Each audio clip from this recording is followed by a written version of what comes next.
Good morning. It's September 12th, and this is your daily brief in science. Here's everything you need to know.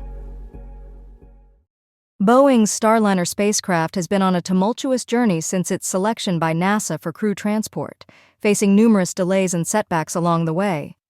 Previous test flights have revealed significant flaws, raising concerns about the spacecraft's reliability. However, a recent successful landing marked a positive outcome for Boeing, with program managers commending their team's efforts to ensure mission safety. NASA officials celebrated the landing, highlighting the valuable data gathered during the mission's challenging conditions. Notably, during re-entry, one of the spacecraft's 28 engines failed to fire as planned, but its redundant systems successfully managed the situation, ensuring safe operation. Earlier propulsion problems were attributed to overheating, which caused seals to loosen and restrict propellant flow. However, NASA officials are optimistic that these issues can be resolved.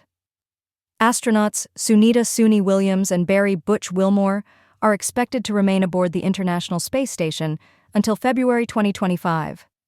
NASA has established a comprehensive support network for astronauts and their families, allowing them to maintain communication through phone calls. The flight director emphasized the importance of a quick departure to mitigate risks associated with potential thruster failures during the return journey. Mark Nappy, Boeing's commercial crew program manager, acknowledged the team's success in navigating the mission's challenges. Aerospace policy expert John Horrick underscored the significance of safety and thorough investigations within NASA's culture, referencing past tragedies. Despite the setbacks, there is renewed excitement for the future of human spaceflight, with ongoing efforts to explore and potentially reach Mars. While NASA officials noted that the mission achieved only 85 to 90% of its objectives, this underscores the unpredictability inherent in test flights.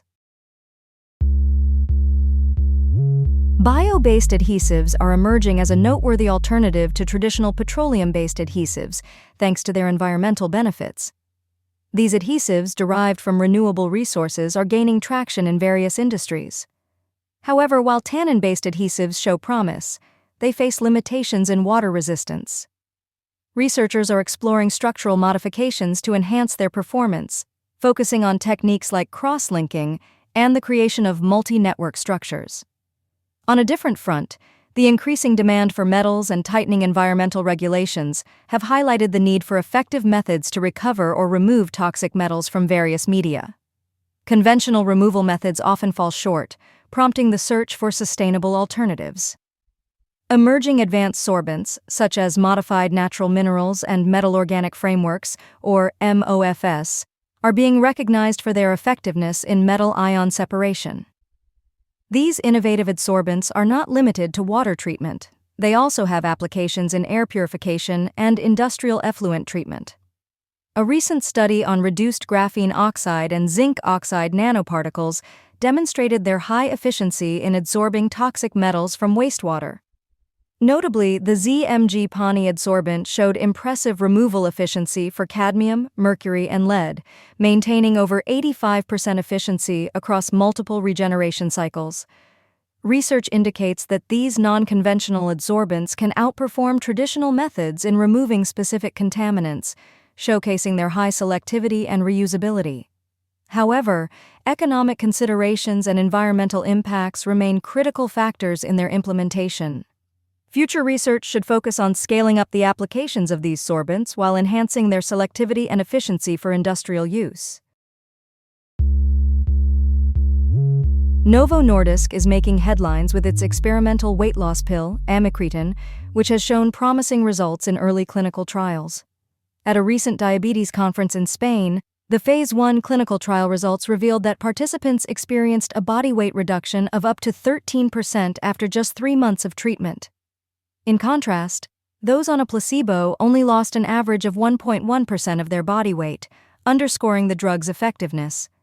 Notably, participants taking 2 pills daily achieved an average weight loss of 13.1%, indicating significant potential for weight management. Martin Lang, head of development at Novo Nordisk, highlighted that the combination of GLP-1 and amylin biology in amycretin could revolutionize treatments for obesity and diabetes. Unlike existing GLP-1 treatments that require injections, amycretin is taken in tablet form, offering a more convenient option for users. The drug appears to be safe, with side effects primarily consisting of mild to moderate nausea and vomiting, similar to other weight loss medications. However, experts emphasize the need for larger and longer studies to confirm its safety and efficacy, especially for individuals with long-term health issues. Concerns regarding the speed of weight loss have also been raised, with experts stressing the importance of sustainable methods to maintain health and lean body mass. Amycretin functions by mimicking the effects of two hormones, amylin and GLP-1, which help reduce hunger and control appetite. The trial's results suggest that amycretin may offer a viable option for individuals struggling with obesity, potentially outperforming existing medications. Novo Nordisk has already initiated a Phase 2 trial of amycretin in individuals with type 2 diabetes to further explore its therapeutic potential. While the timeline for amycretin's market release is still unclear, the company is committed to completing necessary testing, including a Phase 1 trial for a subcutaneous injection form expected to finish next year. A new minimally invasive procedure is changing the landscape of treatment for Achilles tendinopathy. Led by Dr. Vulcano, Chief of Orthopedic Surgery at Mount Sinai Medical Center, this innovative technique, known as percutaneous Zadek osteotomy, aims to optimize tendon biomechanics with minimal disruption. The procedure involves making two small incisions in the heel to remove a 10mm wedge of bone. Patients can expect to experience relief within 6 weeks, a stark contrast to traditional open surgery, which can take up to a year for full recovery.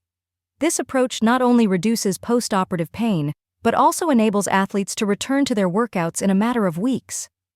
Dr. Vulcano's study shows high patient satisfaction and low complication rates, confirming the effectiveness and safety of the percutaneous Zadek osteotomy. The research analyzed patient-reported outcomes with a minimum follow-up of 2 years, reinforcing the procedure's advantages. While first-line treatments for Achilles tendinopathy often include conservative therapies, over 80% of patients do not find relief through these methods. In contrast, this new surgical technique has emerged as a more effective solution for those who do not respond to non-operative treatments. Dr. Vulcano highlights that the majority of patients suffering from Achilles tendinopathy are non-athletic women in their 40s and men in their 60s. Mount Sinai Medical Center, founded in 1949, is recognized as the largest independent teaching hospital in South Florida, providing comprehensive care across various medical specialties. Overall, the percutaneous Zadek osteotomy marks a significant advancement in treating Achilles tendinopathy, offering faster recovery and improved patient outcomes. A recent study published in Nature reveals the significant impact of sphingolipids in cancer cell survival and their ability to evade the immune system. Researchers found that dysfunctional sphingolipid metabolism plays a critical role in diminishing the anti-cancer effects of ceramide, which is a crucial factor in the survival of cancer cells and their resistance to therapies. The study indicates that cancer cells accumulate glycosphingolipids, which help them obscure inflammatory signals. This accumulation opens the door for new therapeutic strategies that focus on targeting lipid metabolism.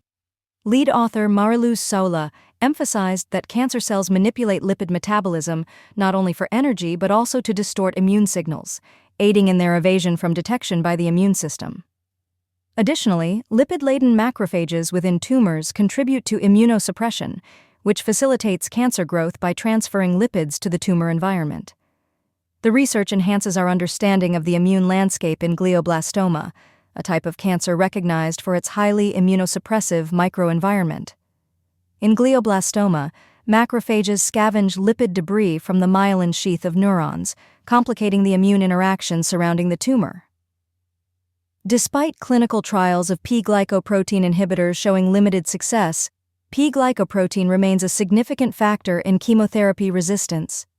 Its overexpression can reduce the effectiveness of chemotherapy drugs by extruding them from cancer cells, which is a common mechanism of multidrug resistance. The study suggests that dietary interventions aimed at modifying sphingolipid production could potentially enhance the effectiveness of existing immunotherapies. This has been your Daily Brief in Science. To read more about these stories, follow the links in the episode bio. You can also subscribe to these updates via email at www.brief.news. For more daily podcasts about the topics you love, visit brief.news/podcasts. Tune in tomorrow. We'll be back with everything you need to know.